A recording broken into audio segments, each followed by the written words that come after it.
Okay, I'm here with my beautiful Promark XL S, I think it is XLT, 3,000 pound winch. Second time I've used it.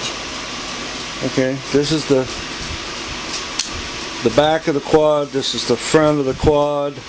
These stripped out due to this housing being plastic. All of these gears are plastic. Planetary gears, they are metal. But if I go back over here, my problem is, so this big gap here, no gap on this side, major gap over here, and if I spin it around, whatever was right in here has been chewed up, which is making that push out. And again, the back of the quad is here. This is for my reference, so I know how this comes apart. And this is the front of the quad here. These also stripped out. On the other side where the motor is, again, they stripped out because these housing where the bolts are plastic. These gears are not metal. They are plastic.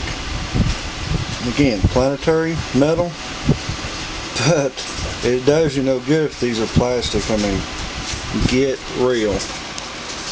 So either these bolts backed out and allowed that to separate just a bit, or it's just cheap ass plastic shit and it ain't worth a damn. And I'm going to go and see if I can find some replacement parts. And if they ain't damn near close to free, I don't guess I'll be using Promark anymore. But this is the second time it was used. Once just pull a buddy out of a mud hole. This time it was to pull a buddy out of a mud hole.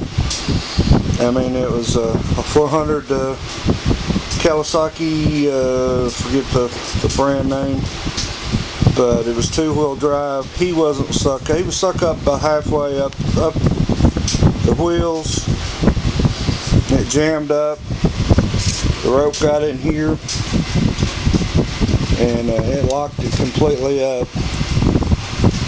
And I just don't think I'm going to be dealing with Promark a whole lot more. But anyways, guys, this is just for references.